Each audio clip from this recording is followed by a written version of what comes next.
Oh, I feel like I'm in a J.J. Abrams film with all this like massive. Yeah, exactly. Oh, wow, that's cool. Now, wow. Now you look like you're in Minority Report with that sort of glow.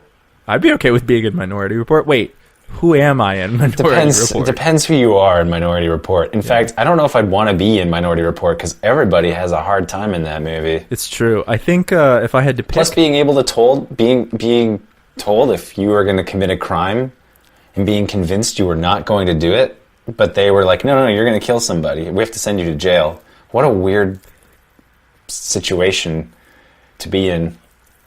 Welcome. You are entering into a strange dimension. A dimension where narratives from across space and time come together. Narratives that could have, might have, or should have been all exist here in one space. This is CineCasters Ultimate Timeline. Welcome back to CineCasters Ultimate Timeline. This is the show where we take watch movies and then repitch them so that they might be better than what the original was. I'm Janglez the Strange, or Andrew, and I'm joined here, as always, by the great and powerful Nate Draper. Powerful Nate Draper, wow. That's actually, the great and powerful is basically just the title of a character from My Little Pony. Oh, I'm also thinking the great and powerful Oz from The Wizard of Oz. I think that's probably where it comes from. But that's probably where it comes from. She's this sort of like goofy trickster magician named Trixie, and she always introduces herself like, "It is I, the great and powerful Trixie," and it's a fun time. Are you a brony? I don't know. I don't know how to answer that question honestly. Because I like My Little Pony. Yeah, that's okay. But, like, it's a children's show, so, like, I don't like it more than for what it is. Like, I'm not obsessed with it. I wouldn't go around, like, espousing that it's the greatest thing that ever happened, but I will say, like, as far as children television shows go, it's well written, it has a good message, the characters are, like, in-depth and deep and thought out.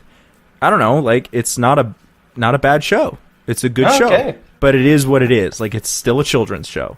So when I say things like that, as like, I wouldn't consider myself a brony in that I'm not obsessed with it. But, like, yes, production-wise, writing-wise, story-wise, it's all well done. And now you have me ranting about My Little Pony when I should be talking about today's actual episode. That was all on tape. That was all. I know he's got it all on tape. It's all on the episode.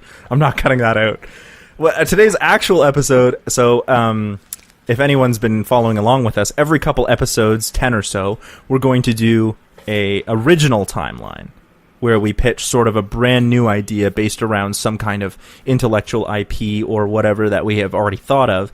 And this week we decided to do something very, very different, and we're going to do what is called a jukebox musical, which is when you take existing music from a band or artist or a genre and create a musical out of it. And so Nate and I agreed that we would do Dream Theater. For those who don't know, Dream Theater is probably the most preeminent progressive metal band ever to exist. And if you don't know what progressive metal is, then you should maybe take a minute and Wikipedia that, because basically in the 70s we had sort of progressive rock, which was like Yes, Genesis, Emerson, Lake and Palmer, and of course Rush. And then in the 80s, prog kind of was less popular. It was still happening, but it was less popular, and sort of heavy metal took over.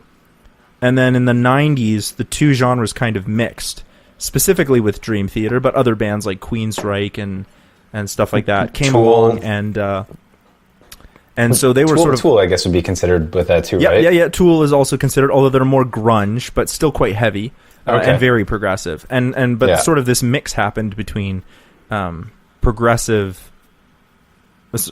rock and metal, and that was sort of with Dream Theater, and they're still going strong today. They have albums that are still coming out. Their most recent came out in 2016 called The Astonishing. Sorry, no, that's not their most recent. They had another one that came out called Distance Over Time that came out in last year, I think, in 2019. Yeah. Pardon me. If you want to know more about Dream Theater or anything that happens, go check out the Wikipedia. There's really, really cool stuff. They have just amazing monster players. Absolutely fantastic. But one of the reasons we chose them is because they have a huge catalog of albums. I think they're at 14 albums now. Yeah, I was actually quite overwhelmed because I realized I had not listened to nearly as much Dream Theater as I thought I had, and was actually surprised to discover how big their catalog is. Yeah, it's huge. And I feel like I had a bit of an advantage if we want to look at it in terms of competitiveness, because I've been listening to Dream Theater and have been a Dream Theater fan since grade 9. Oh, so wow. Over okay. 10 years. So we're looking at like 16 years of Dream Theater fandom on my end. And that's how all those facts about Dream Theater and progressive rock and progressive metal, all that is because my band is progressive metal, and this is like very much in my wheelhouse. Oh, okay, yeah. Oh, that's cool. Yeah, I didn't really start listening to them until maybe 3 or 4 years ago, actually. Okay. I mean, I'd always appreciated them, but it wasn't really until about 3 or 4 years ago that I went, oh, I should really actually go through and listen to their music. So yeah, it's been a bit more recent for me. Yeah, in that sense. But definitely a fan. I would definitely call myself a fan of their music for sure. I do have to say that I do think that Dream Theater's music does lend itself to the musical style. I think so too, actually. Very much so. It's already kind of there, because in preparation for this, I started looking at musical structure, not like harmonic structure, but the structure of musical theater, in how it's constructed conceptually and thematically, not the actual playhouse, like the show, how the show is constructed. Yeah. So I started looking at it, and I realized like there's a lot there that easily, I think, lends itself to the musical style that's already in Dream Theater. And I actually think that we could have easily, both of us, just copped out in our pitches, because Scenes from a Memory, that's sort of Dream Theater's most epic album, is pretty much a musical. Yeah, exactly, yeah. In fact, and I actually managed to not use any songs from that. I used one, and I added it at the last minute.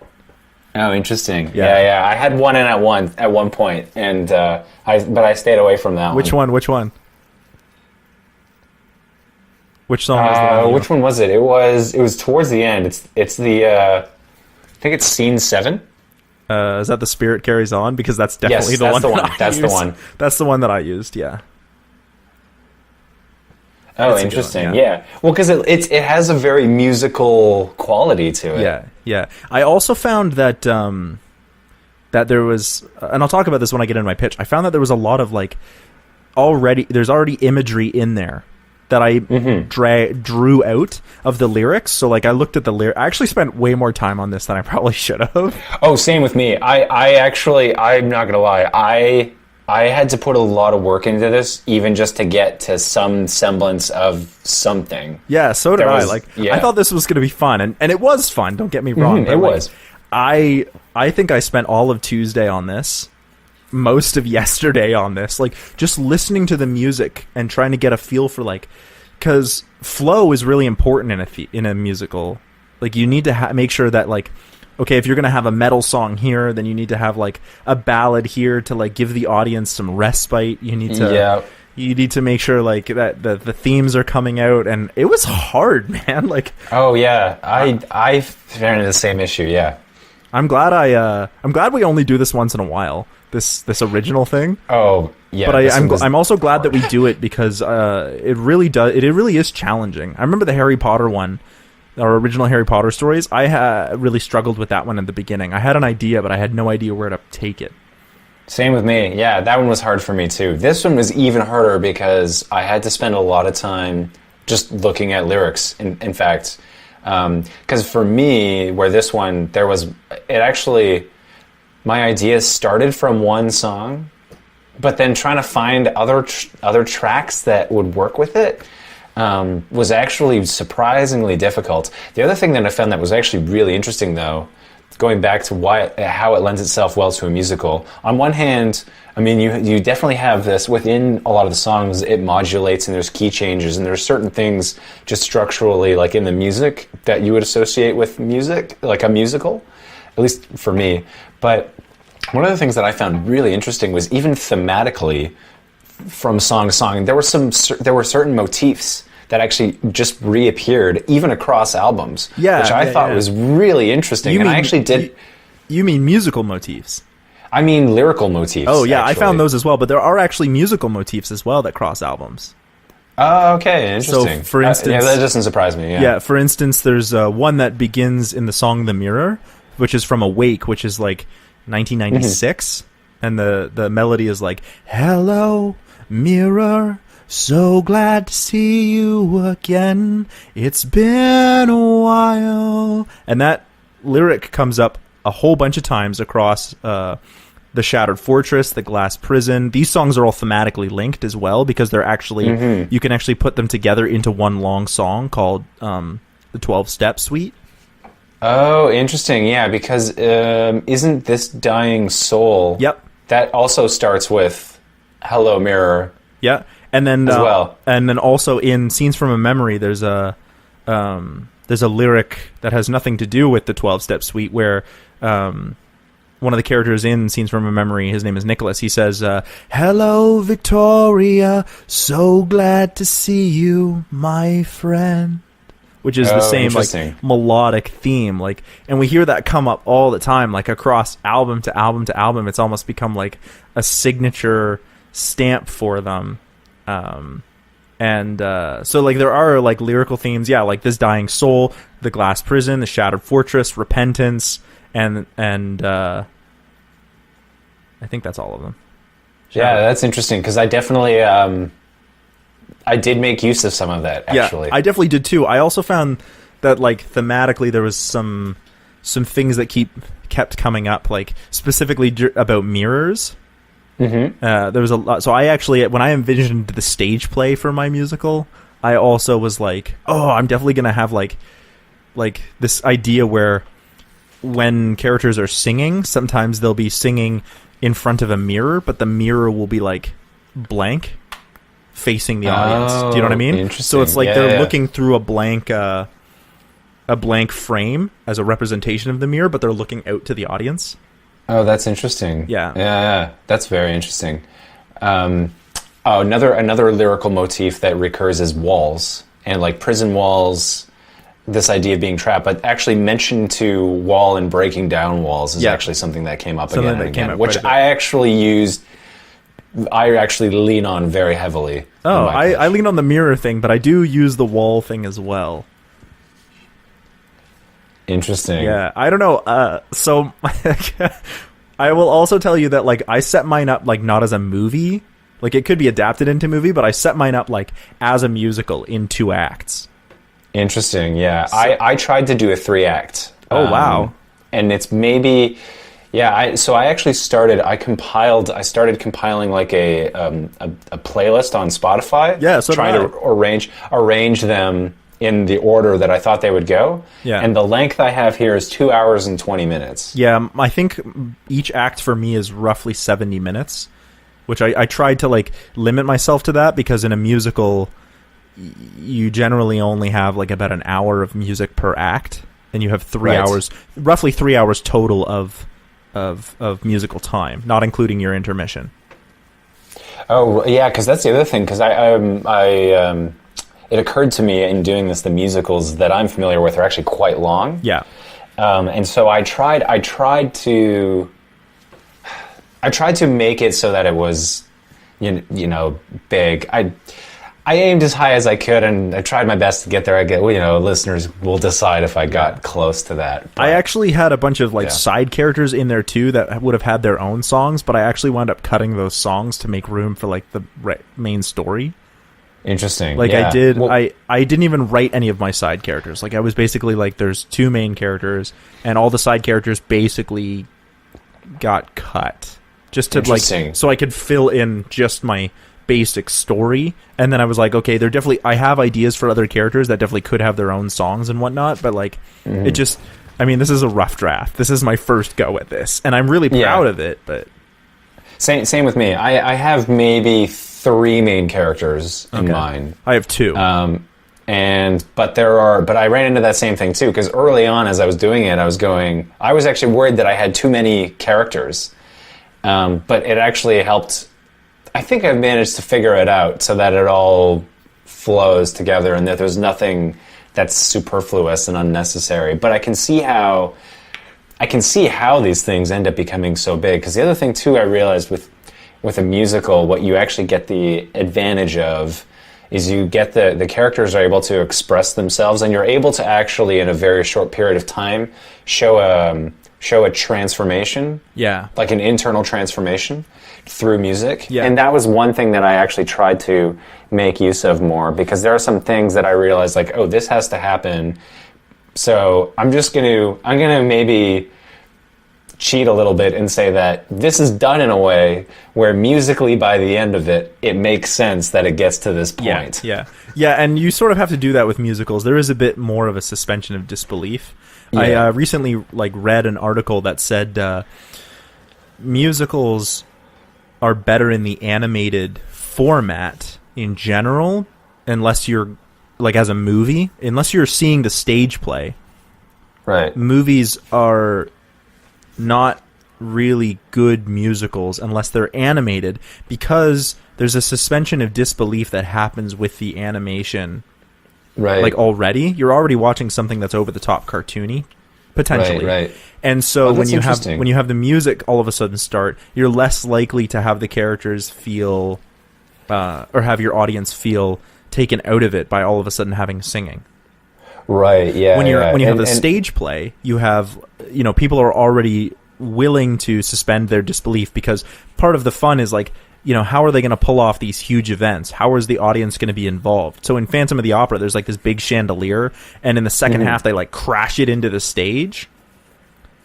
And that's this big, physical, practical effect to show, that the opera house, or the opera house that they were singing in is now, crashed and decrepit, and it's, this big scene, and it's, that's cool. That's cool. And it's fake, but because it's practical effects, I think the suspension of disbelief is more inherent.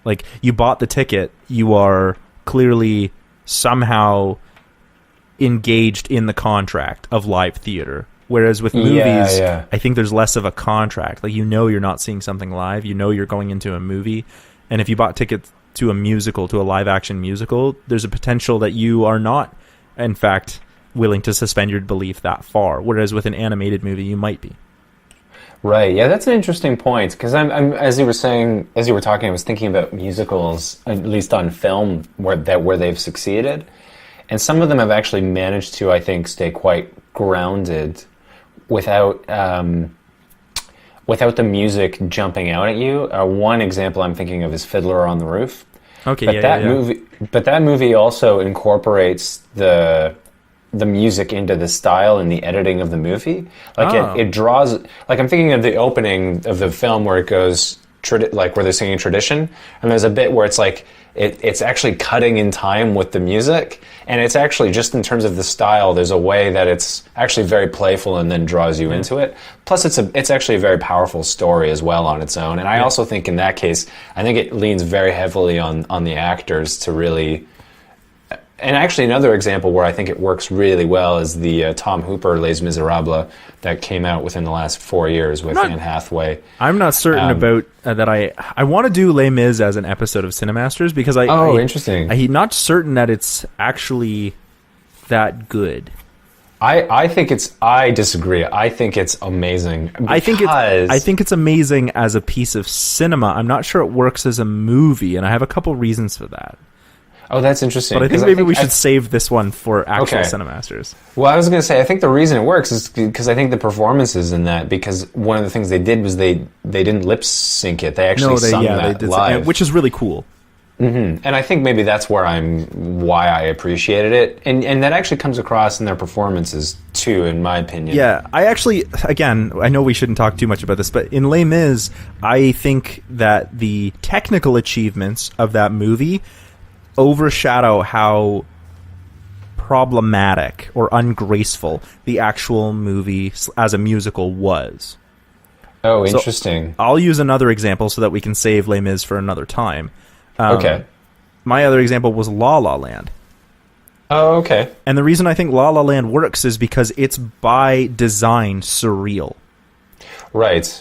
So That's like a good point. The colors, the shooting, everything about it is stylistically done so that there's like some questionability to narrative and narration.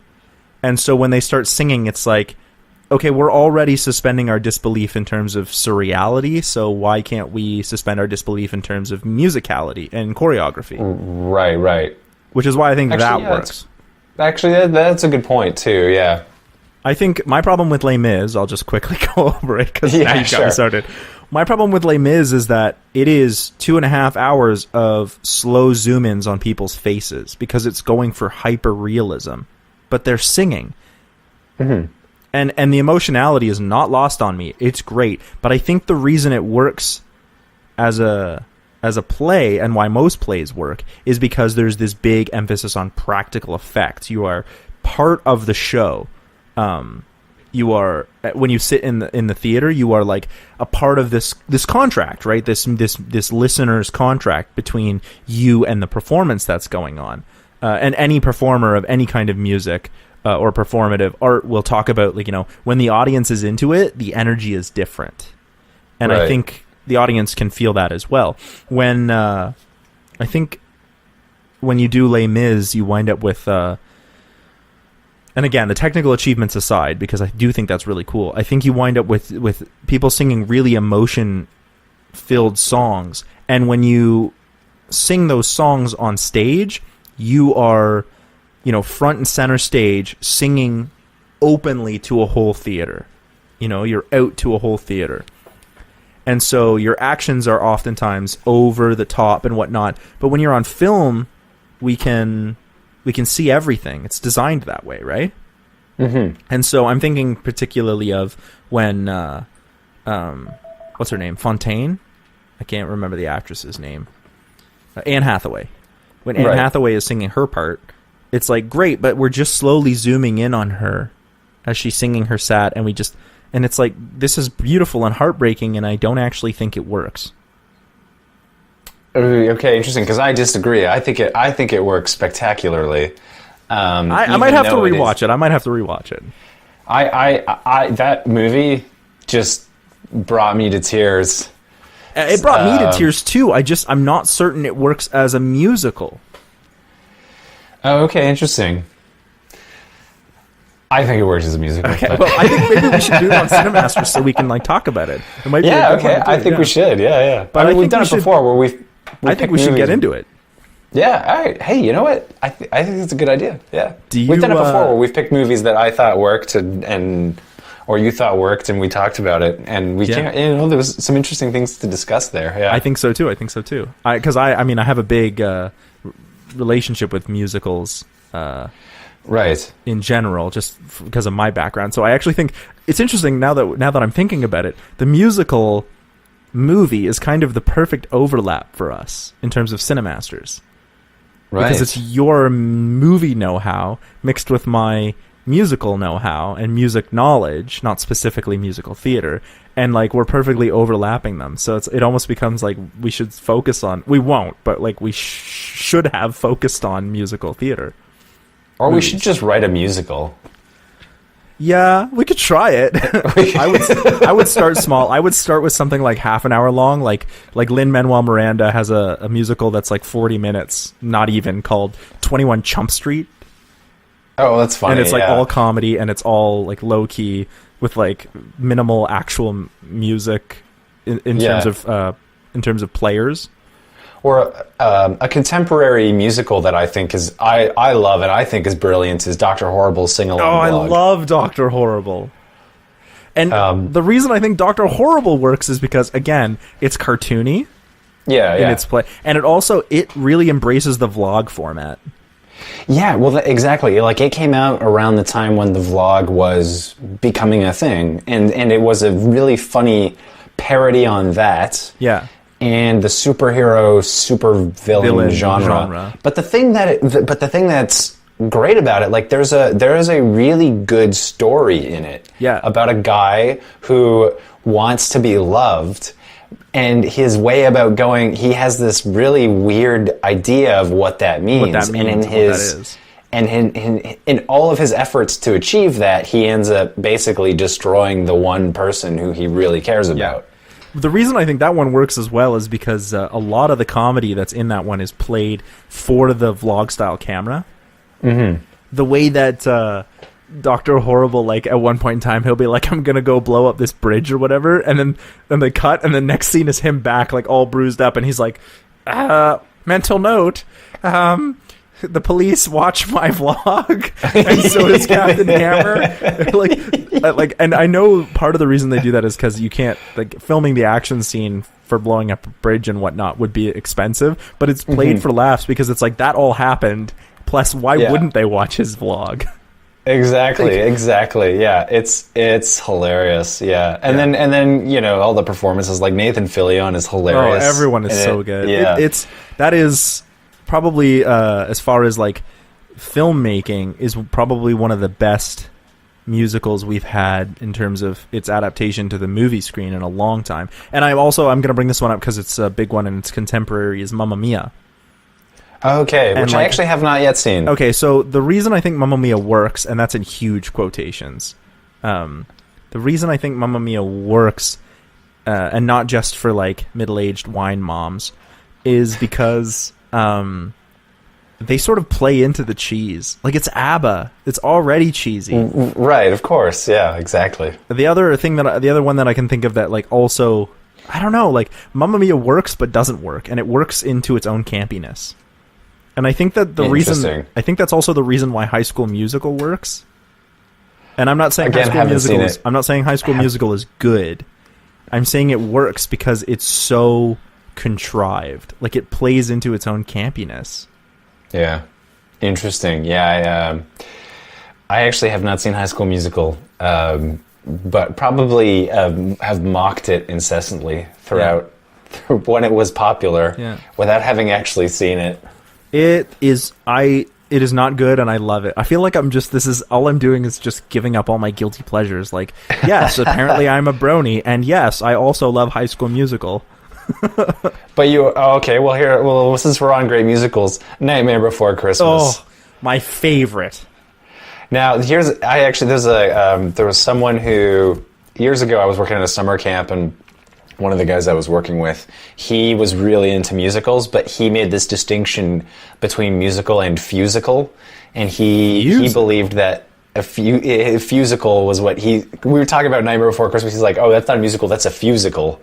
And it basically, now he was a bit of a purist, I suppose. Basically, it's a fake musical. How is that a fake musical? Well, he was a purist. I disagree. I think it's a musical in the truest sense, but because it did not have a theater origin. I think that's really where he was coming from.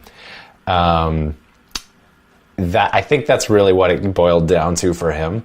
But I think Nightmare Before Christmas, for me, is one of the best. I could just sing The Nightmare Before Christmas all day. Like, it's got some of my favorites. I just love how it's both creepy, Halloween, and Christmas and uplifting all at the same time. Like, yeah, and like the fact that it's so unique. The fact that Danny Elfman can like both write and sing. He sings all of Jack's parts. Yeah, and exactly. Like but the fact that he can like break your heart and be scary at the same moment. I'm thinking of the one line from, I don't know if it's Jack's Lament, but where he's like, "And I, Jack, the Pumpkin King, have grown tired of the same old thing." Yeah, and it's like it's got that gravitas, but then he can be gentle and break your heart, and it's like something about the way Danny Elfman does that. If they were ever to do a Grinch musical, and The Grinch is my favorite, I would have Danny Elfman do the Grinch musical. Oh, that's interesting. Yes. I just think That's he would, and I very would have Danny interesting. Elfman play the Grinch because I just think he gets it. Yeah, exactly. Well, you know what? You actually you changed my mind about the Grinch. Actually, this past Christmas, I have a whole new level of respect. Oh, you For mean the about Grinch. my rant about why the Grinch works? Yeah. Oh no, about why he's your hero. Yeah, he is my hero. And Yeah. of course, I'm talking about the original, like Chuck Jones Grinch, as far as movies go. With the Boris Karloff narration. Yeah. I mean, Yeah. I have a love-hate relationship with Jim Carrey as the Grinch. That movie is, I don't know. Maybe we'll come back to that. It's been so long since I've seen it. But I think we should get into our pitches. Yeah, I think we should. Yeah. Do you want to start, enough. or do you want me to start?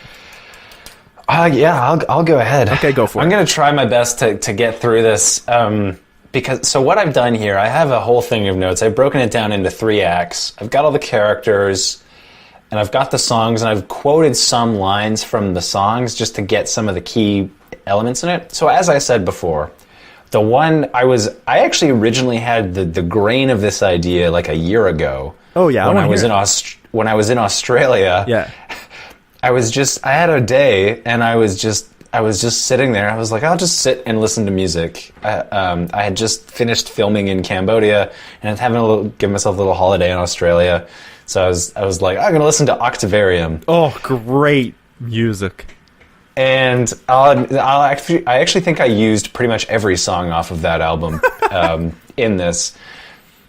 The song that I heard this song and I went, oh, okay, there's a story, and that was Sacrifice Sons. Great song. So that is the song that opens this. Now, as I was writing this, I was like, all right, Sacrifice Sons, and I got into it and I went, I have no story. I have the great opening. So, and I'll admit that I would need to research this a lot more than I have because I just did not have the time. So anybody who's listening, if I say anything that's just factually incorrect, please forgive me, and I don't know, tell me in the comments what I did wrong, and I'll make it better.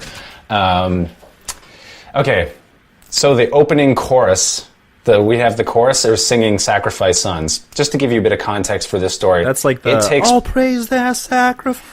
That's the one. All praise their sacrifice. That's the one. My story takes place in Jerusalem and the West Bank. So the 2 main characters, her name is Nawal, I think that's how it's pronounced, and she's Palestinian, lives in the West Bank. And the other 2 characters are Isaac and Tobias, and they live in Jerusalem. The film opens up with this chorus. They're growing up. 9/11 happens. The Iraq War happens. So it's all people, like it's filmed people in this city like a chorus. Yeah, and this is all happening during the song to give backstory. Exactly. Yeah. Over the course of time of them growing up. Yeah. The song ends, there's a line that says, words they preach, I can't relate if God's true love are acts of hate. Yeah. So Nawal's older brother is Habir, and he sings this at the end. So Nawal and her brother Habir live in the West Bank, and they're from a Muslim family, and Isaac and Tobias are living in Jerusalem, and it's implied they're from a Jewish family. Yeah. So then the next song, what happens next is Nawal is growing up, and she's struggling to find her place, and they're all living in the West Bank and dealing with the struggles there, and she doesn't really know how to move forward with her life, and her older brother sings The Answer Lies Within. Great song. And look around, where do you belong? Don't be afraid, you're not the only one. Don't let the day go by, don't let it in, don't let a day go by. In doubt, the answer lies within. So then it moves, there's a bit of a montage, and she's gone to school, and she's been able to actually go back and forth between the West Bank and Jerusalem and actually have a career as a medical professional. And she ends up working in a care facility. By now, Tobias and Isaac have grown up. When they were younger, their father left them. And now their mother is in a care home, which is the one where Nawal actually works. And Tobias has become a journalist, and Isaac is serving in the military.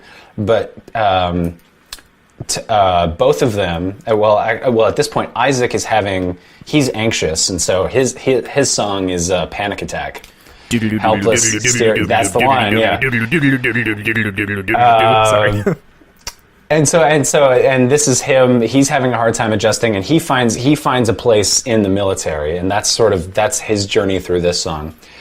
Then when we're introduced to Tobias as an adult, he's gone to visit their mother, Naomi, who's in the care home, and he sings "Vacant," and that's vacant. Yeah, she's losing control. Yes, that's the one. Her black holes. Yep, that's the one. I losing you? I love how I can just name the title of the song. Oh yeah, I can sing. You know it. I can do that with I'm not going to be able to do the same for you. I really wish I could, but anyway. As he's there, he meets Nawal, who's been looking after his mother and working at this care home. And this is where I said, like, I'm leaning a little bit on, by the end of this song, there's going to be a real transformation. I'm not sure if he'd show this through passage of time, but they strike up a friendship that turns into a relationship. And to tell that story, I was going to use the song "I Walk Beside You." I walk beside you. Yes, that one. No matter how far. Whatever it takes. Yeah. That's the one. Perfect. I hope you know I'm going to do this for every song. Oh, please do, actually, because I think for listeners that helps give context. In fact, what's great is you're actually quoting the lines that I had written down, so I don't have to read them half the time. It's like, yeah, okay, you got it. All right. Cuts back to West Bank. Habir, who's Nawal's older brother, he has a very good friend named Omar, and Omar has over time been drifting towards a more extremist belief. And Omar believes that they actually have to fight, and Habir is disagreeing with Omar, and is trying to convince him not to turn to violence, and that's all told through the song "In the Name of God." In the name of God. Exactly. So specifically, there's a bit where he's saying, "Listen, when the prophet speaks to you, killing in the name of God, passion, twisting faith into violence in the name of God." Yeah. And so that song ends with Omar going off, and basically they're going to go and do something, and Habir he's going to go after him and try and stop him. Anyway. I don't have the specifics worked out exactly, but there's a conflict between Omar and Isaac's troop, and Habir gets in the middle of it and is killed by Isaac accidentally. Oh no! And that's the end of Act 1. Oh, cliffhanger. Act 2, we open up with a bit of a reprise of Sacrifice Sons. Yeah, I did some reprising as well. Yeah, I tried to do it too. I did it a little bit. Classic movie. Or musical. Yeah, exactly. And Act 2 opens at Habir's funeral, and their father is there, and her father blames her, and she's angry at him, and she sings the song "Honor Thy Father" to him. Yeah. You took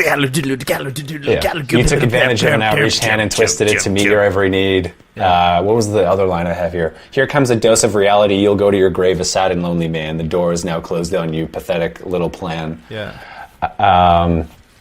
Anyway, so love that a parent's will would revolve always around their son or their daughter. You pretended I was the one, and I even believed that you loved me. That's the one. Yeah. Wow. We're anyway, so Habir's by some invisible bloodline that only you could see. Anyway, I love it. Oh man, I wish I was as versed in it as you are. Anyway, Habir's death catches the attention of the international media and her family. So Nawal and Omar want justice.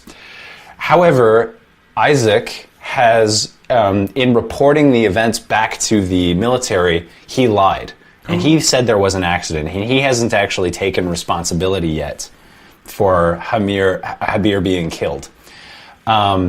But Tobias, so Nawal and Tobias are together at this point. Nawal does actually not know that Isaac is Tobias's brother. Oh, intrigue. And Tobias actually has figured out that it was Isaac who killed Habir. So now Tobias is feeling anxious, and there's a quick reprise of Panic Attack for him. Oh, excellent. And he's feeling conflicted because he doesn't know what to do. All wound up on the edge, terrified. Exactly. There you go. So he goes to he's going to go to Isaac, and he's going to basically get Isaac to confess and say, like, and own up for what you did. And he goes to Isaac and he sings "This Dying Soul." Oh, and that's where it says, I want to feel your body breaking. I want to feel your body. So what I wanted to do with this one actually is it cuts back and forth between different characters singing different lines. So him singing to Isaac, Isaac and him will sing, and I haven't figured out who sings what, but there's a bit where Tobias says, "Face yourself, man, brace yourself, and trace your hell back. You've been blinded, living like a one-way cold existence all the while. Living life for one to call." Yeah. But then it cuts to Omar, he's thinking about revenge, and he's singing, "I want to feel your body breaking. I want to feel your body shaking and shaking left in the cold." Yeah, right down to the foundation, the root of it all. And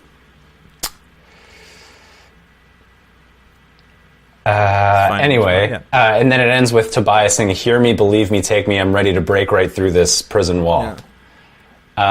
So by the end of this, Isaac has decided that he's not going to. He's saying no. Like, I did what I had to do in defense, and Tobias is still conflicted. And so he's like, "I'm gonna go and tell Nawal that this is what happened. I have to tell her that you killed her brother."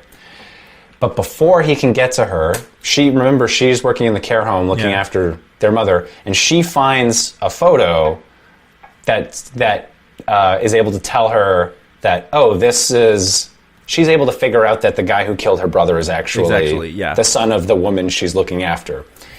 And so Tobias goes to meet her, but he's gotten there too late. Yeah. And so then they have like a duet of the song "These Walls." Tear down these walls for me. Tear down these walls, but it's also playing off of the metaphor of the wall that separates. Yes, So it ends with her going back into the West Bank past the wall and her singing, "Tear down these walls for me. It's not too late for me. Tear down these walls for me.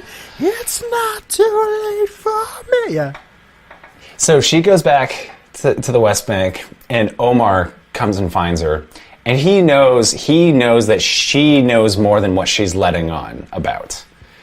And he's going to try and convince her, like, that we have to go, because the Israeli military is not going to give justice to your brother. We have to take action into our own hands.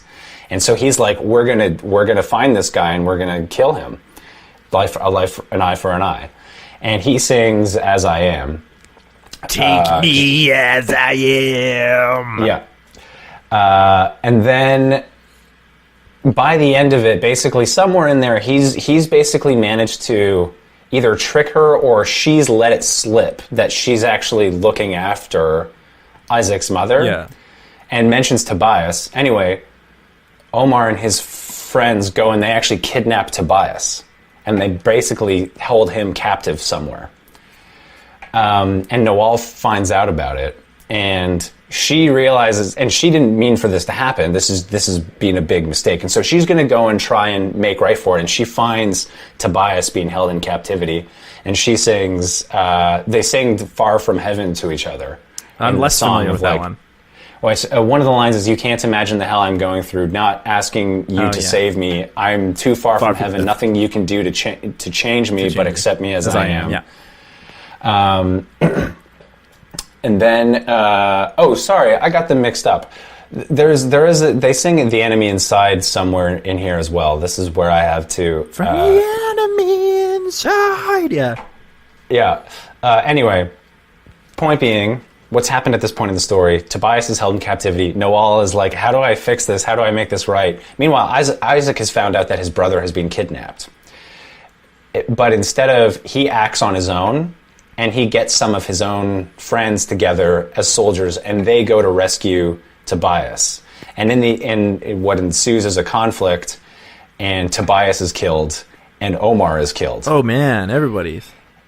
So Isaac goes back, and it's being outed that he actually was the one who killed Habir to begin with, and he tried to go and rescue his brother without getting permission, acting on his own, and now he is in trouble.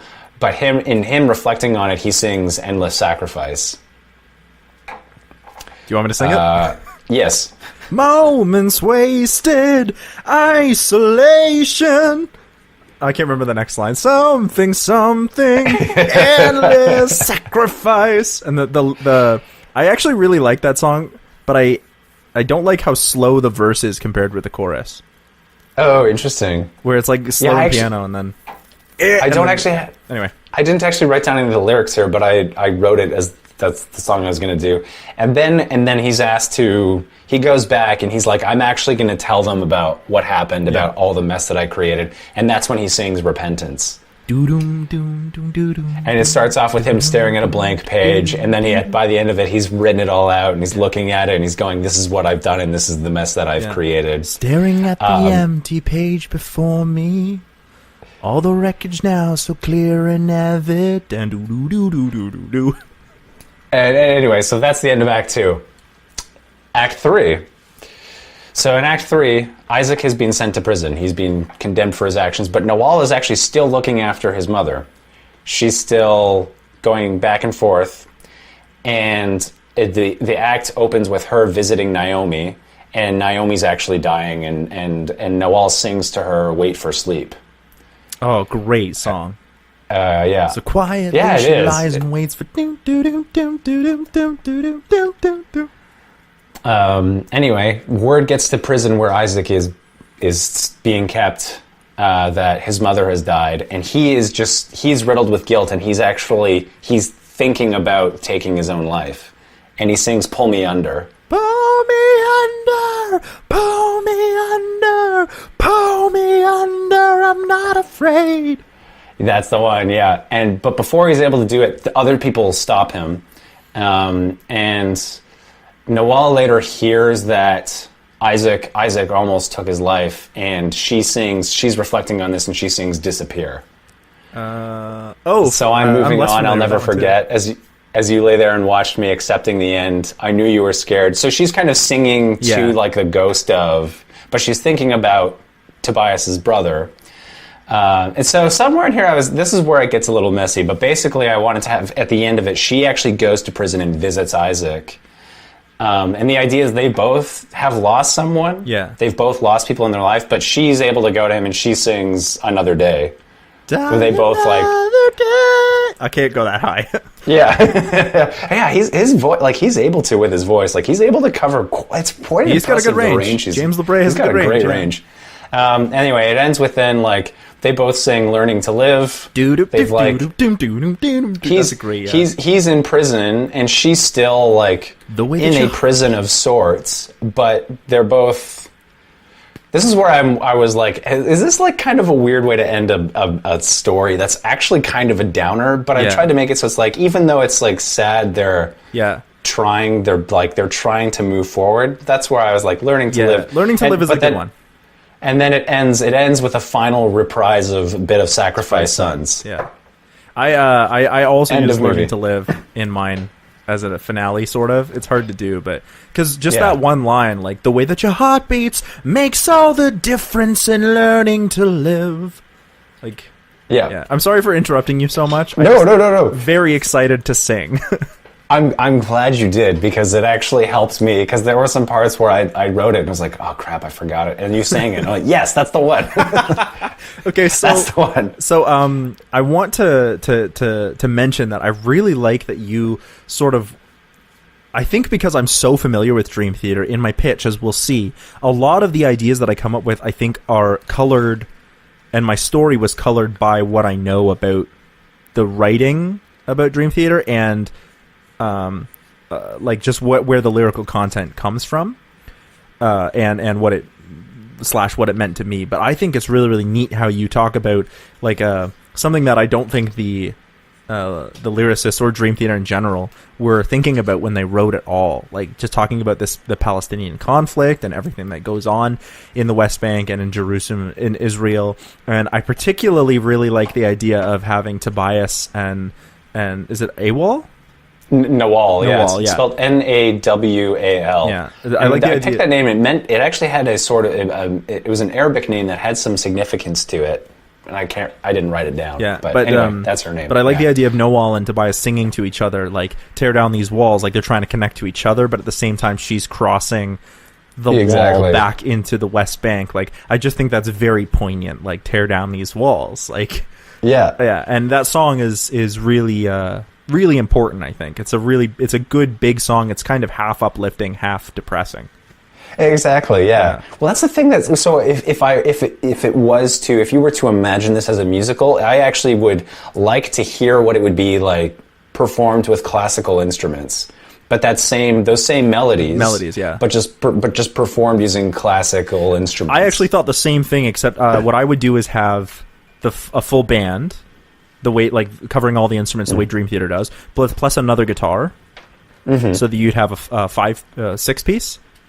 Because you'd have 2 guitars, keys, right, drums, bass, and I guess the vocals would be played by the characters on stage, and then I would supplement that with a full orchestra, or at least a pit orchestra.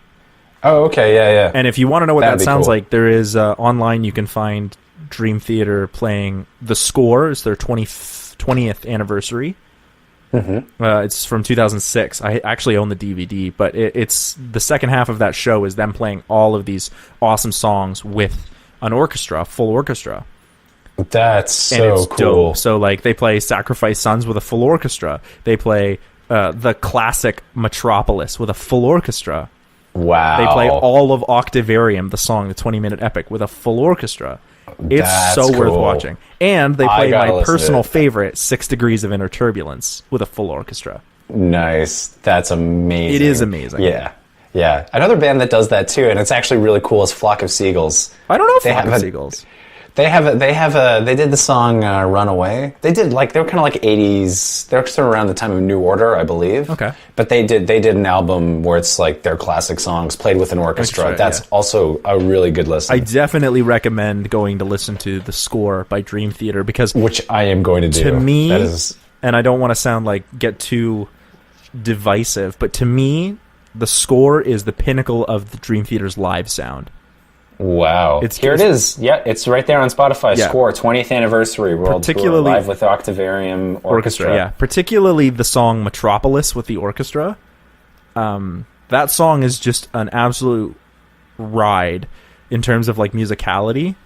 But Metropolis Part 1, The Miracle and the Sleeper with full orchestra is the pinnacle. That is the pinnacle of Dream Theater's live sound, which is funny because it comes before they wrote my favorite song, which is The Dark Eternal Night, which I can actually play on guitar. And it's a really, really good song. But just before we get into my pitch, I just wanted to say, like, I just think it's really interesting that you took something that wasn't in Dream Theater's music at all and applied it, I think, really magnificently. Thank you. To a conflict, like getting historical and political in a really, really neat way. And it definitely, I think those lyrics are there, like In the Name of God and Sacrifice Sons. You could have also used Prophets of War if you wanted to go down that angle. That's another song that might have worked with that particular.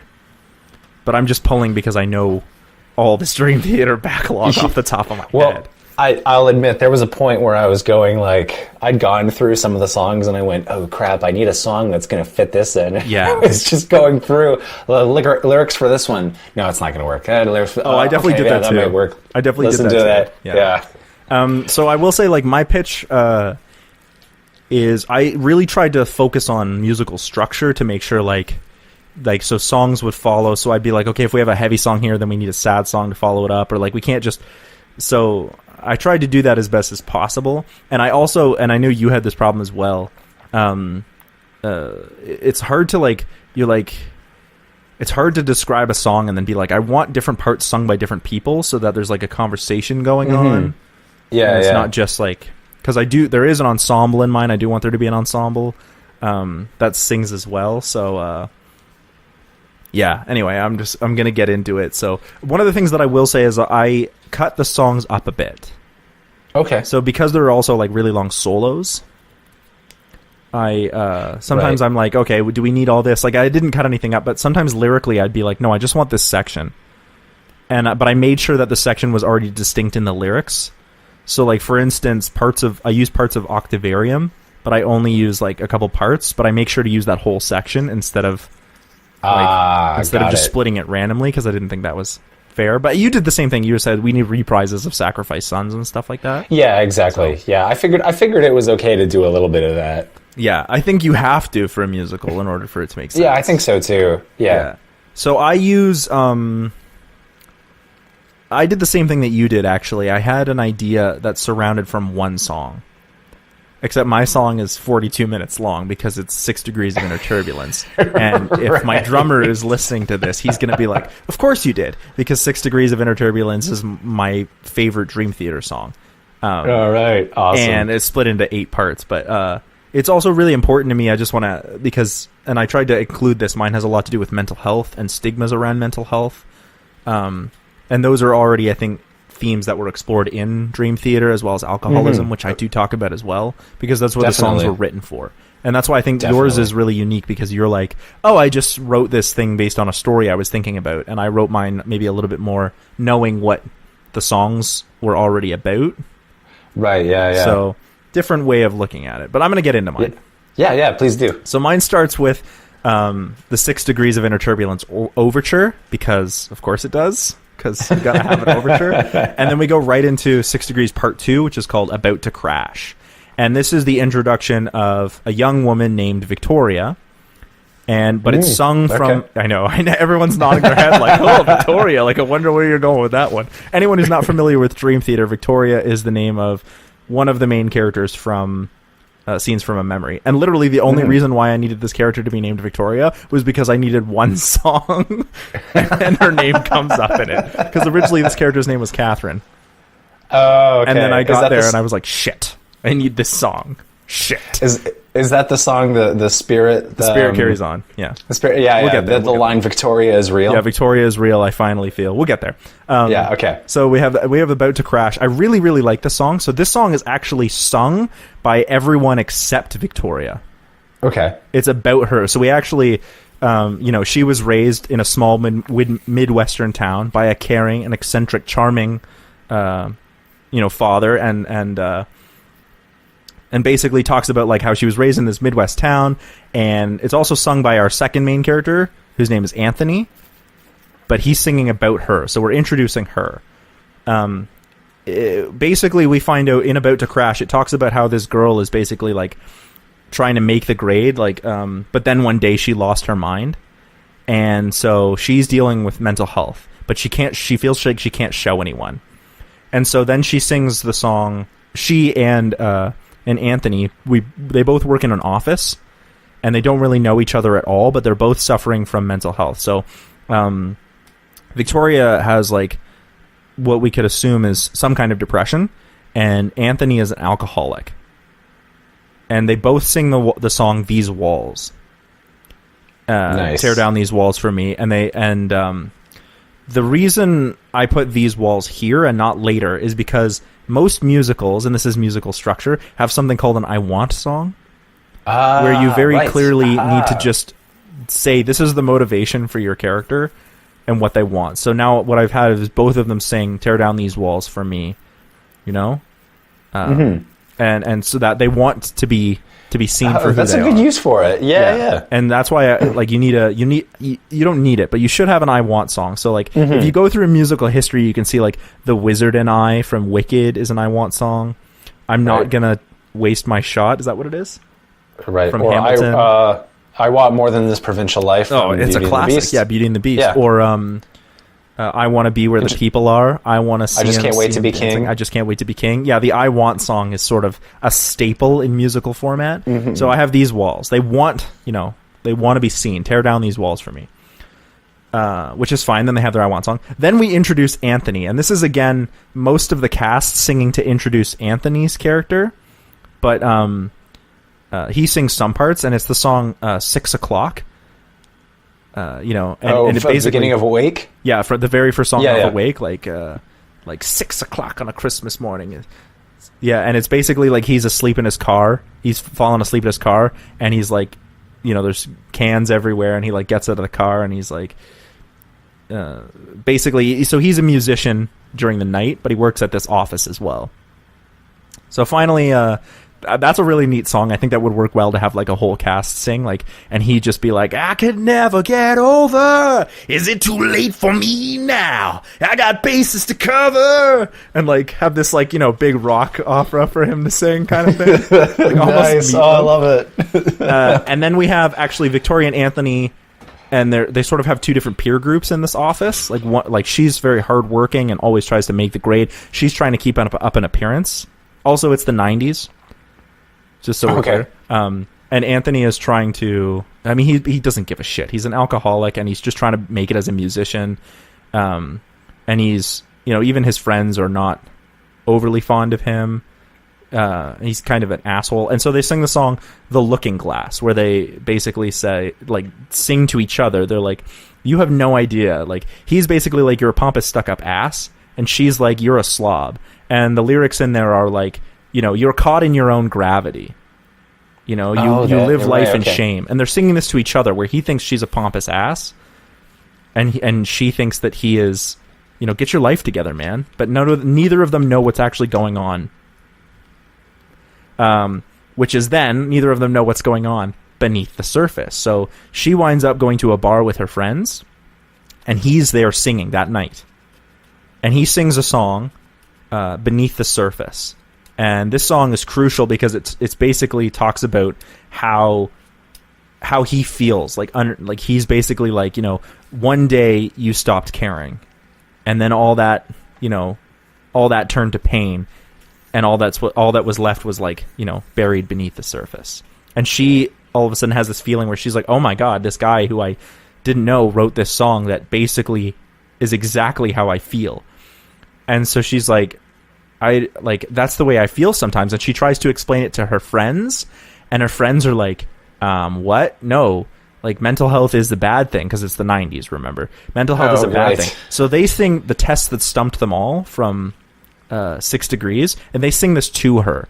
And it's basically, this song is already kind of comedic and quirky, and I wanted to use it as basically like, how do people view mental health? They're like, oh, well, they're gonna lock you up in like on a psych ward, and they start singing this song to her, and she's like, you know, they're gonna feed you pills, like pills red, pink, and blue, counseling and therapy, but finding not a clue, and still they keep me between these hollow walls, hoping to find in me the answer to the test that stumped them all. And then, but most importantly, the chorus is goes like, they can't seem to find the answer. She seemed like a clear-cut case. We cannot just let him leave here and put all this work to waste. Why don't we try shock treatment? You know what I mean? Like, and it's already quirky. Like, the song lends itself to that. So they're sort of doing this over-the-top thing about how they think mental health will be viewed and how they view it and how she'll get help. And she's like, oh, fuck. Like, I don't want them to see me this way. I guess I'll just keep it buried. But she's interested. So she actually... tracks down Anthony. Like she's like, why does Anthony sleep in his car? And the reason he sleeps in his car is actually because his father is kind of abusive, and so he asks Victoria asks Anthony's mom, like, what the heck is up with this guy? And she sings Solitary Shell, basically saying like, he used to be this ordinary guy, but as he grew up, he slowly like became reserved because, you know, his father was abusive, and so this whole thing happened, the reason he's like this. And then it switches back to Anthony's perspective, where we see him sort of be like, I can't keep living this way. And he sings The Mirror, where he basically talks about like you need to stare the problem right between the eye and deal with this alcoholism. And Catherine is like, she sort of overhears him again and is like, I realize what happens with you. And they sing I Walk Beside You together to each other. Sorry, do you mean Victoria? Yeah, sorry. I know I have it written as Catherine. Victoria, yeah. Right, that's right. Yeah. Victoria and Anthony sing I Walk Beside You to each other to sort of hold each other accountable. Nice, okay. Because I want them to sort of be not romantically involved at all, but like... when they learn about each other, they're sort of like, oh, like, you're broken and I'm also broken, and maybe we could be together, but not until we're both better. And so they're sort of like there's an attraction there, but like, we can't be together until we learn how to like take care of ourselves. Like, we can't just use each other. And so they're like, well, let's hold each other accountable. And so they sing I Walk Beside You. So Catherine's like, okay, we got to hold each other accountable, and I'm going to try and help this guy. And also she's trying to make sure her work is going well, but of course, you know, trying to deal with her own shit and Anthony's shit and her work shit, plus all her friends, is overwhelmed her, and she has a panic attack. So she's all wound up and on the edge, terrified, sleep disturbed, restless mind, petrified. Why do I feel so numb? Anyway, so she has a panic attack, and nobody really knows what the heck is going on with her. And so Anthony shows up, and he's like, okay, like, slow down, and he sings Take the Time to her. He says, you know, hold a minute, hold on, wait a minute, come on, just let me catch my breath. And basically says, like, we need to take the time to, like, look after things that are important to us. And so he sort of sings this to also suggest to himself, and he says, after he sees her, he says, okay, I'm going to go join AA. I'm going to do something about my problems. And Catherine is like, okay, maybe I'll try and do something. And then Take the Time is basically the end of Act 1. And so nice. Act 2 opens up, and we get About to Crash Reprise, which is actually the name of the song from 6 Degrees of Inner Turbulence Part 7. It's called About to Crash Reprise. And it's basically like some time has passed, and now Victoria is like not better. She's basically doing the same. She's basically doing the same things that she was before. And, like, you know, this is sung also more from her father's perspective than just Anthony's. Her father is like one of the characters that I sort of had to cut a little bit, but he definitely is in there. The About to Crash goes right into Losing Time, which is part 8 of 6 Degrees of Inner Turbulence, but it's just Losing Time. It's not the grand finale. So part 8 is sort of split into 2 parts in the actual record. So we're just doing Losing Time, where we see, like, you know, she dresses in black every day. She wears her hair simple and plain. She always wakes up only to find she'd been miles away. So she's medicated, and she's like she can't really do anything anymore. She doesn't seem to be herself. So her father, who sings the song, basically says, we're going to put you in a mental institution because you need help. You're just medicated. Right. And then Anthony comes to visit her, and basically he's like, you know, how have you been? It's been a little while, and I'm trying to get better. And he sings Vacant because she's just medicated. Okay. He sings Vacant. And then he basically, from that, we've been following Victoria for this a little bit while, and then we switch back to Anthony, and Anthony goes to his first AA meeting. He's like, I'm going to do this. And he sings The Root of All Evil. Oh, yeah.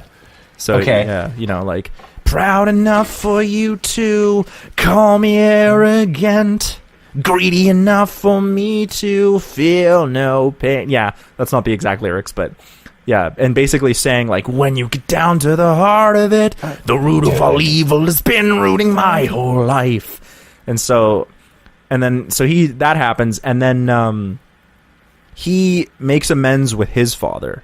He goes to see his father because he's like, you know, part of the steps of AA is you need to, like, make amends. So he goes to see his father and his father is very changed now. His father is no longer abusive. He's trying to get his life around. His mom and dad are not together anymore and haven't been for a long time. But his father's trying to get his life around, and he's just basically like, you know, Anthony, all I want in life is just to live a good life. And then we see Anthony sing part of Octavarium called Someone Like Him, which is where he's, you know, he's like, I never thought what is it I would be someone like him. He's basically singing like, I never wanted to be someone like him, or like, all I ever wanted was to be my own thing, and now the only thing I wanted was to be someone just like him. Right. And so he realizes that the only thing he really wants in life is actually just to live, to be content, to have each day go by, instead of always trying to, like, find the next thrill and be the greatest musician or whatever. That part actually goes right into the next part, which is called Medicate or Awaken, where we have Catherine, who sort of comes out of a stupor of her medication and asks the doctor about the meds. And she's like, you know, basically she feels like, you know, for the last 30 years, where have I been? Like, I've been on this, on these these meds, but also like my entire life. And so she, after this, sort of feels very depressed when and so she decides to take her life, and so I'm having her commit suicide off screen. And I was thinking about doing Endless Sacrifice or even Pull Me Under as like a way of representing that, but I thought singing about it might be too much. Got it. So I instead have her, and then immediately afterwards Anthony finds out and he sings Repentance, because he's like, you know, I need to continue on, but I'm really, really sad that this happened. So he sings Repentance, but he only sings the part called Regret, which is like the musical part, because there's a whole bunch of like other parts that come after it as well, where he sings like, you know, like I need to ask for forgiveness, for all these things that I've done, and that leads right into the Shattered Fortress. But only the last part of the Shattered Fortress, which is called Responsible, where he basically says, I am responsible for anyone, anywhere who reaches out for help. I want my hand to be there. I am responsible. And that actually works because, on a musical note, the Shattered Fortress, that part, Responsible, is actually a musical reprise of parts of The Root of All Evil, which he sang earlier. Interesting. So, like, musically, that works really well. And also, Repentance and the Shattered Fortress are part of the 12-step suite. So they would actually flow together. I didn't know that. Yeah. Oh, that's so cool. Yeah, okay. So they could flow together very well. Then we have Anthony sing The Spirit Carries On. Right. Where he's finally Victoria's. Yeah, he finally forgiven himself, and he says, you know, Victoria actually as a ghost comes to him and says, like, you know, move on, be brave. Don't weep at my grave because I am no longer here. But never let the memory of me disappear. And so he sort of sings like, I can move on, I can become better, but it's going to be hard. And then he and the whole cast sing Learning to Live. Nice. Yeah. And he sings Learning to Live as basically like this is not just going to go away. This is something that you have to do every day, but it gets easier if you do it every day. You know? And then all of them, the whole cast sings the 6 Degrees finale, which is, you know, where they finish off 6 Degrees of Inner Turbulence as the sort of closing. Nice. Which Learning to Live ends on a fade out where they're still playing music, so you could easily just modulate into the 6 Degrees finale. Yeah. The grand finale. And then I also had that would be the end, but I also had like 2 other songs that I did cut. Specifically, I cut 2 parts of 6 Degrees where I was going to just explain some things like one of them is called Goodnight Kiss, which was going to be from Victoria's mother's perspective about how, like, she died when Victoria was very young. And the other part I had was War Inside My Head, which was going to be sung by Anthony's father, or at least about Anthony's father and why he was so abusive, because he was like suffering from PTSD. But I couldn't fit them in because already that was really, really long, and I just couldn't fit it in all the way. And I also wanted to describe, like, I did talk a lot about the way you had walls and whatnot. I did lean heavily on this idea of mirrors, of, you know, characters are constantly talking to themselves in the mirror, and to each other. And yeah, it's hard to talk about, like, I want different characters to sing different parts, and I definitely do want a full cast, and I really only had 2 main characters, but I would have liked to have, like, Anthony's mom as a whole thing, and Anthony's dad, and also Victoria's dad is really important, and he sings quite a few lines, and obviously some of their friends would sing The Test That Stumps Them All, but I just didn't have the time to flesh it out. Like, I was just like, I want to create like a full story that might work, and I think it does. And then I also have a little addendum here where I said there's a song called Hell's Kitchen, which is a nice instrumental we could use as a dance number if we wanted that. Nice. Yeah. Amazing. I love long. it. I was getting I got shivers when you were talking about the scene where they sing "The Spirit Carries On," because I could hear it, and it's just such a beautiful song. It is a beautiful song, and that's why initially I wasn't going to have it. I was just going to have it go "Learning to Live," but then I realized, like, I think you need. I was like, when I decided initially Victoria wasn't going to commit suicide in my plot, but then I was like, how do I have a redemption for her and for Anthony? And I was like, oh no. I almost was literally like, oh no, Catherine's got to commit suicide. And then I was like, how am I going to do this? And I was like, I know how I'll do it. I'll just change her name to Victoria and put the Spirit carries on in there. And that'll be like sort of Anthony's redemption. So the idea behind the story is that the whole story from the beginning is sung by Anthony about Victoria, like even from the beginning. Like when the About to Crash, the About to Crash first comes on, it's like, about Anthony singing about the perfect girl. She was raised in a small Midwestern town by a charming and eccentric father, loving father, and she was praised as the perfect teenage girl, and everyone thought highly of her. And she tried every day with endless drive to make the grade, but then one day she woke up to find the perfect girl had lost her mind. And this is all him singing about her. Right. And in the end, it's all been sort of her story told by him about how, like, this is what it means to be alive. Like, if you, her story is my story. I just wanted to make sure that, I keep her memory alive, like in The Spirit Carries On. So it's all sort of told from his perspective. And the last lines in 6 Degrees are like, the answers to find, how, what is it? The answers to find are in our elusive mind, essentially, from the end of 6 Degrees. So it's all from his perspective, telling her story. Right.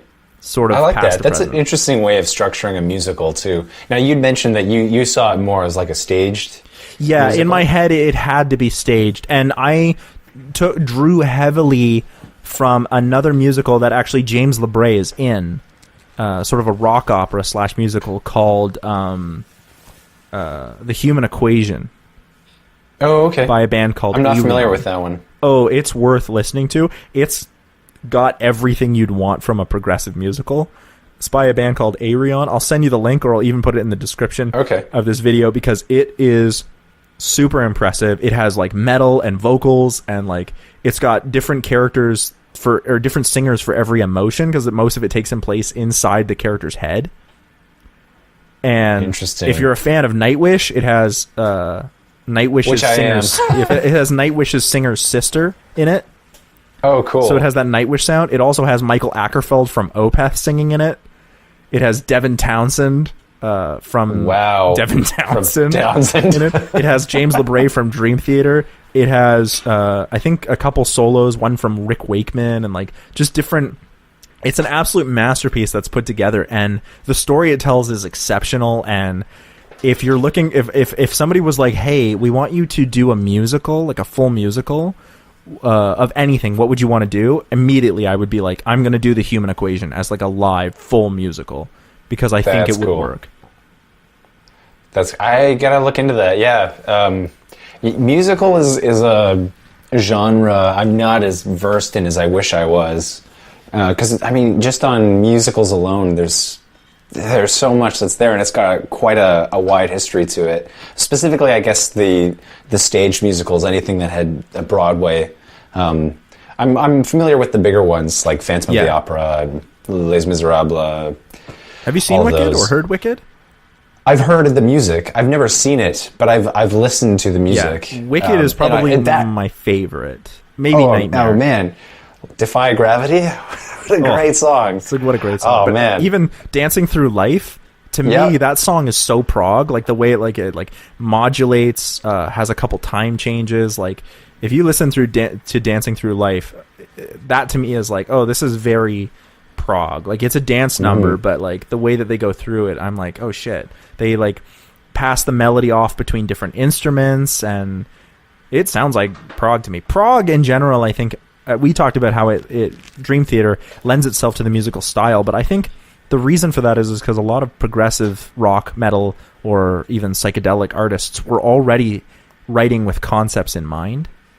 Yes, exactly. Even if we go far back as Pink Floyd, like The Wall or Wish You Were Here, The Wall explicitly is a story. Wish You Were Here is at least a loose concept, if not a narrative concept.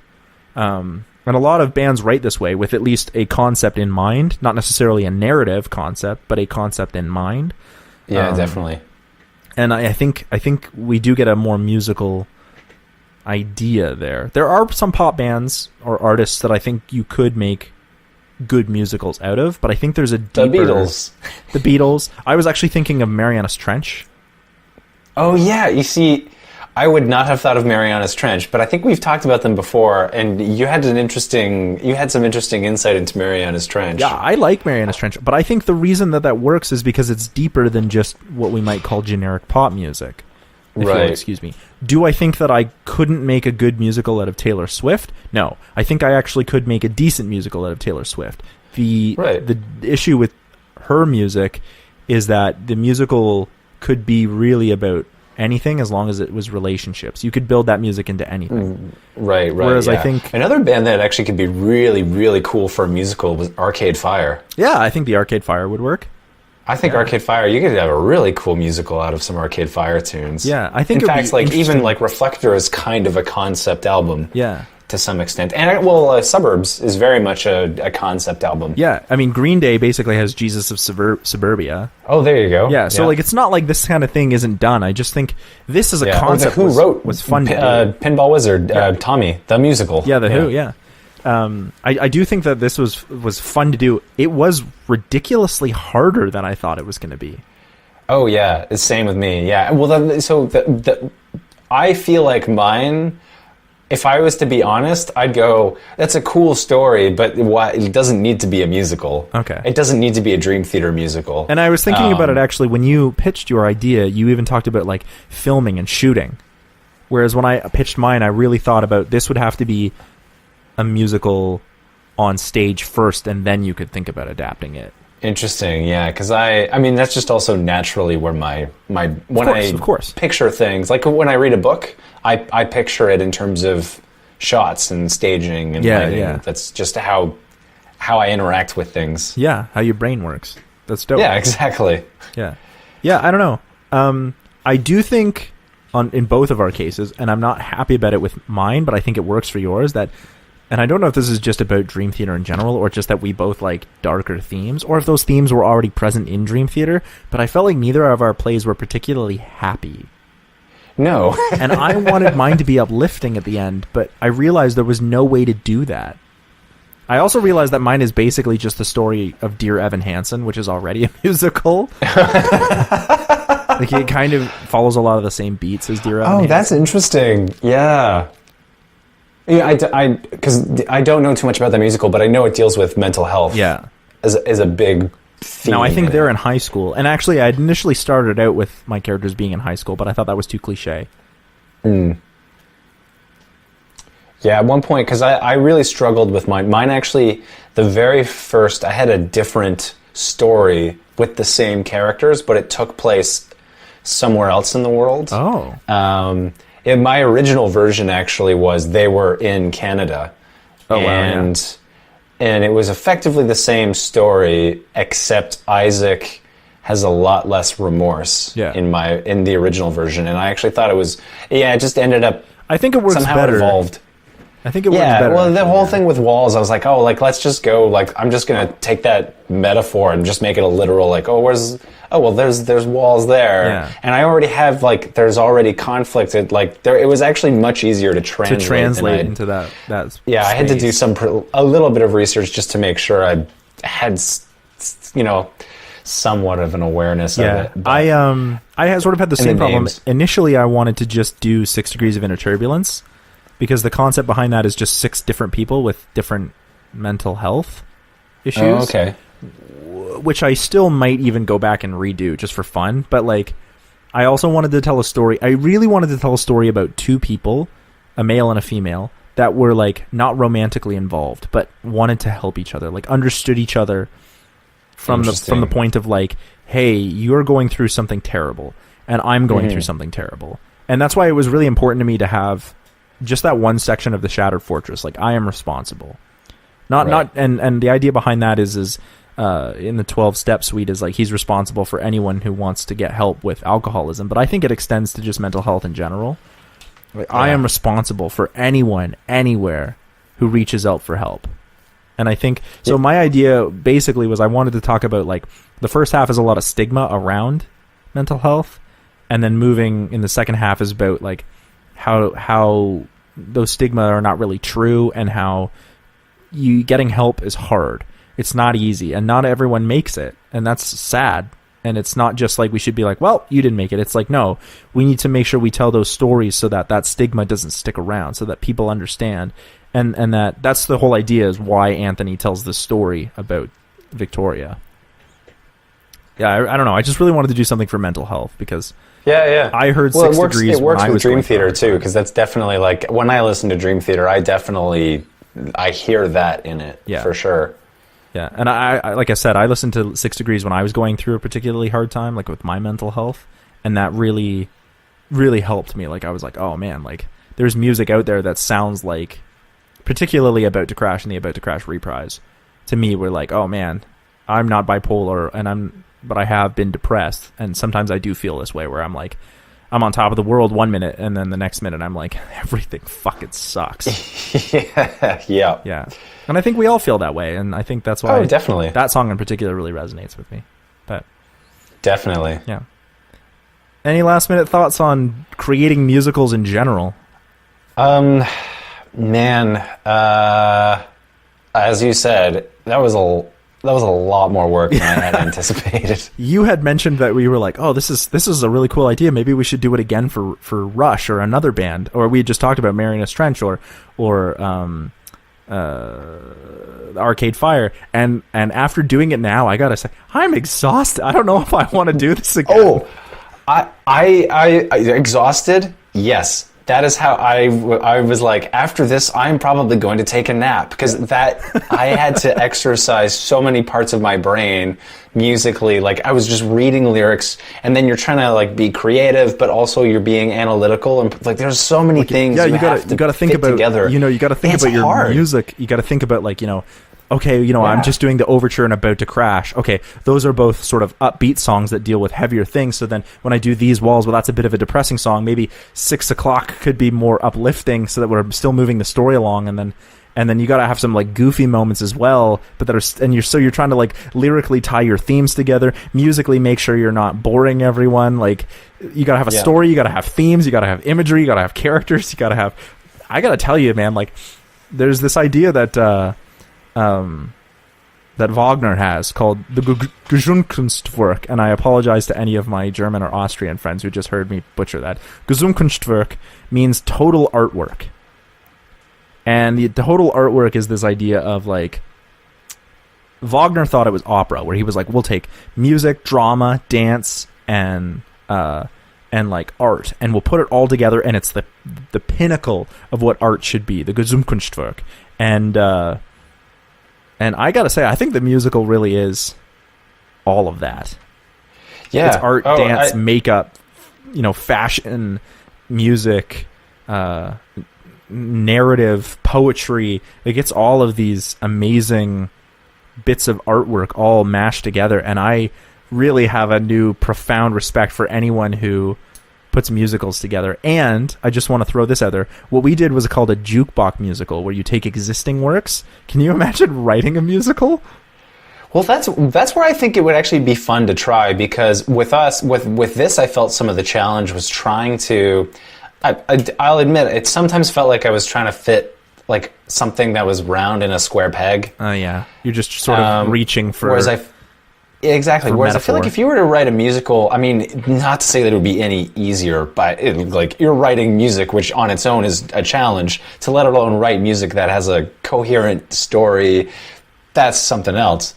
But at least there you have a little bit more flexibility, like you're not constrained to what somebody else has written and trying to fit that into something. So perhaps it's just a different challenge, like, I suppose so, yeah. So now you're dealing maybe less of a, what you had said was like both analytical and creative challenge. Maybe you're dealing with just sort of the creative challenge of writer's block and inspiration, and different kind of challenge. Maybe. I've never actually attempted to write a musical. I have no idea. I write a lot of music, but my music is all lyricless. On purpose. Well, I've written music, but not a musical. Maybe we should attempt a musical. Maybe we should. Maybe this would be. I feel like this is a bad idea. Like, I mean, if we're gonna do this, you're hearing this first, folks. If we're gonna do this, I feel like maybe we should do it like bit by bit, not all at once. Yeah, because I don't think we both have a lot of projects on the go. Yeah, exactly. I don't think it's something that's going to happen anytime overnight. But I think, okay, now that we both have the idea, maybe we could be thinking about it. Yeah, you know what? Hey, this could be the beginning. This could be fun. Yeah. This could get us through the next 3 months of COVID. Big sigh. Or however long it is going to be. Yeah. Oh, man, I got to let out all this. That was a lot. It was a lot of pressure, a lot of stress. I really enjoyed it. It was hard work, but... You know what? I think we both have workable first drafts. You know what? I think it was a good exercise. I really do think it was a really good exercise. Yeah. And I'm glad we did it now. Like, this was a good... I had some time where I could do it. I've been taking a break from editing the documentary, which I'm going to get back to. I'd set aside like next week, so I had time to do it. But I was using my like anytime I could. I was like, I got to work on this. Yeah, me too. I was like, I got to work on the this Dream Theater thing. I put way more work, even more work into this than I did in the Harry Potter one. Me too. I literally spent all of Tuesday and most of yesterday and parts of today, but I spent all of Tuesday just listening to music and reading lyrics. Oh, wow. And then yesterday I spent most of it still listening to the music, but I spent most of it now formulating my plot based on what I thought I was already going to do, like formulating sequence. And then today I even made a couple of last minute changes. Oh, wow. Yeah. Interesting. Yeah. I wish I had done that.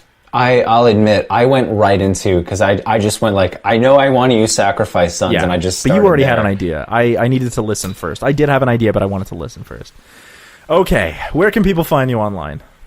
You can find me Draper Nate on Letterboxd or Nate Draper on Twitter, but I don't really tweet, but I do Letterboxd. I guess that's what you do. Letterboxd. I do Letterboxd. Yeah. That's for those of you who don't know, it's a social media. It's my favorite social media platform, where it's basically it's a movie log. It's like you journal your movies and you can share the movies that you've been watching. I love it. Yeah. I think it's so much. It's a great way. I've discovered a lot of cool movies there. But yeah, my account is Draper Nate. So feel free to if you want to see what movies I watch and are half interested in what my thoughts are on them, that's a good place to go find them. And you can find my band Robot Philosopher on Facebook and YouTube and wherever you listen to your dope music. And with that, I think we'll say goodbye to our original timeline for a little while to give us both a break, because this was fun but hard. And we'll catch you next week with our regular scheduled terrible movie repitches. Peace out. Yeah. See ya.